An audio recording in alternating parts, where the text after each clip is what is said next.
A ver, pensemos en esto. Ahora mismo, dentro de nuestro cuerpo, está ocurriendo un intercambio de fluidos a una escala masiva. Hablamos de que cada día unos 8 litros de líquido, que es casi 3 veces todo el plasma que tenemos en la sangre, se escapan de los vasos sanguíneos y vuelven a entrar. Es un ciclo constante, vital. Pues bien, la historia de cómo creíamos que funcionaba todo esto, una idea de hace un siglo, acaba de ser puesta patas arriba por completo. Y esto nos lleva a la pregunta del millón. Si cada 9 horas, más o menos, todo nuestro plasma sanguíneo se filtra hacia los tejidos, ¿cómo es posible que no vayamos por la vida hinchados como globos? ¿Qué mecanismo tan increíblemente preciso lo impide? La respuesta, la verdad, ha traído de cabeza a la ciencia durante décadas y literalmente ha obligado a reescribir los libros de texto de medicina. Para entender la revolución que ha supuesto esto, primero tenemos que viajar un poco al pasado. Vamos a ver cuál era la explicación clásica, una teoría tan elegante, tan lógica, que dominó la fisiología durante más de 100 años. Todo empieza en 1896, con un fisiólogo llamado Ernest Starling. Él propuso una idea que era brillante por su sencillez, que el movimiento de fluidos en nuestros capilares es un equilibrio perfecto de fuerzas opuestas. Una idea tan redonda que se convirtió en un pilar fundamental de la medicina. Este es el modelo que se ha enseñado en las facultades durante generaciones. Pensemos en dos fuerzas que luchan entre sí. Por un lado, la presión del corazón bombeando, la que llamamos presión hidrostática, que empuja el líquido hacia afuera, hacia los tejidos. Y por otro, las proteínas que hay en la sangre que actúan como una especie de imán, creando una fuerza de succión que atrae el líquido de vuelta. Es la presión osmótica. La teoría decía que era un tira y afloja en un equilibrio perfecto. Y este gráfico lo ilustra a la perfección. Esa simetría. Imaginen una de esas mangueras de jardín porosas, para regar gota a gota. En el extremo donde enchufamos el grifo, la presión es alta y el agua se filtra para regar las plantas. Pero hacia el final de la manguera, donde la presión ya es más baja, la misma manguera reabsorbería el exceso de agua. Simple, elegante y, como vamos a ver, incorrecto. Y aquí es donde la historia da un giro de guión, porque durante casi un siglo esta teoría fue solo eso, una teoría. Nadie la había medido de verdad. Pero a finales del siglo XX, las nuevas tecnologías por fin permitieron medir estas fuerzas directamente en tejidos vivos. Y los resultados, pues sencillamente no cuadraban. A la izquierda, la teoría perfecta de Starling. Todo en orden.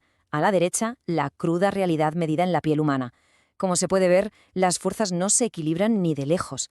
La fuerza que empujaba el líquido hacia afuera era mucho más potente de lo esperado, y la fuerza que se suponía que debía traerlo de vuelta era casi inexistente. El descubrimiento fue un chasco monumental. Ese viaje de vuelta del fluido, la famosa reabsorción hacia los capilares, simplemente no estaba ocurriendo como se pensaba. En lugar de un equilibrio, lo que los datos mostraban era una fuga neta, constante, de líquido hacia los tejidos, o sea que el sistema estaba desequilibrado por diseño. Y ojo, que no era algo que pasara solo en la piel. Se repitieron las mediciones en 14 tejidos distintos, desde el músculo hasta el pulmón, y el resultado era siempre el mismo. Casi todos estaban sin lugar a dudas en la zona de filtración. La conclusión era inevitable. En condiciones normales, los capilares casi nunca reabsorben líquido. Siempre están filtrando. Esto contradecía un siglo entero de dogma médico. Pero claro, si los capilares solo filtran. Volvemos a la pregunta del principio, ¿cómo es que no nos hinchamos? La respuesta al rompecabezas estaba oculta, a plena vista, en una estructura que durante mucho tiempo habíamos pasado por alto. Recordemos por un segundo la visión clásica. Se pensaba que la barrera era la propia pared del capilar, como un filtro simple con agujeritos. Pero esta visión, la verdad, era demasiado simple. Y aquí está el héroe inesperado de nuestra historia, el glicocálix endotelial. Es una capa increíblemente delicada, como un césped finísimo de moléculas de azúcar y proteínas que recubre el interior de todos y cada uno de nuestros vasos sanguíneos. Pues resulta que esta capa, y no la pared del vaso, es la verdadera barrera que controla el paso de fluidos. Y su forma de funcionar es de lo más ingeniosa. Imaginen ese flujo constante de líquido que atraviesa esta especie de césped. Pues bien, ese flujo actúa como un soplador de hojas, va barriendo continuamente las proteínas que hay en el tejido y las aleja de la barrera. Esto crea un pequeño espacio, un microambiente justo debajo del glicocálix, que está prácticamente libre de proteínas. Y ese espacio limpio es la clave de todo. Gracias a él, la fuerza de succión de las proteínas de dentro del plasma siempre gana la partida. Da igual cuántas proteínas haya en el tejido en general, lo que importa es esa zona concreta justo debajo del glicocálix. Y esto por fin explica por qué el sistema está diseñado para una filtración suave y constante, en lugar de para un equilibrio. Entonces, vamos a comparar para que quede claro. En el modelo antiguo, el líquido volvía a los capilares. En el nuevo, vemos que no lo hace. El objetivo ya no es el equilibrio, sino una filtración constante. Y esto le da la vuelta por completo al papel del sistema linfático.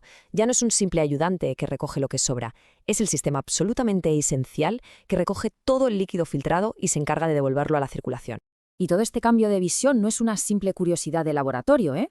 Tiene unas implicaciones médicas enormes para entender cosas muy comunes y muy graves, como la hinchazón o el shock séptico. En condiciones normales, cuando todo va bien, el sistema está diseñado para una filtración muy controlada. La mayor parte del líquido pasa por los poros pequeños del glicocálix. Sí que hay algunos poros grandes que dejan pasar proteínas poco a poco, pero su contribución a la fuga de líquido es mínima. Pero, ¿qué pasa durante una inflamación? Pues que todo se descontrola, el glicocálix se daña y el número de esos poros grandes se puede multiplicar por 10. De repente es como si se abrieran unas compuertas masivas por las que el líquido puede escapar a los tejidos a chorros. Si a este aumento de poros le sumamos que en una inflamación llega mucha más sangre a la zona, la tasa de fuga de líquido puede aumentar unas 17 veces. Es una barbaridad. Y esto explica por fin por qué una simple picadura de insecto o una infección pueden causar una hinchazón tan rápida y tan grande. Por tanto, este nuevo modelo nos da un marco muchísimo mejor para entenderlo todo. Explica el edema, esa hinchazón tan rápida, aclara cómo el cuerpo es capaz de recuperar líquido tras una hemorragia y sobre todo subraya por qué la destrucción del glicocálix en situaciones como la sepsis es tan catastrófica, porque provoca una fuga de líquidos que puede llegar a ser mortal. Terminamos con esta cita de William Harvey, que en el siglo XVII revolucionó la forma de entender la circulación de la sangre. Nos recuerda lo increíblemente difícil que es desafiar las ideas que están muy arraigadas, como la doctrina una vez sembrada echa raíces profundas. La historia del principio de Starling es un testimonio brutal de que la ciencia avanza no solo con nuevos descubrimientos, sino con el coraje de cuestionar lo que dábamos por sentado.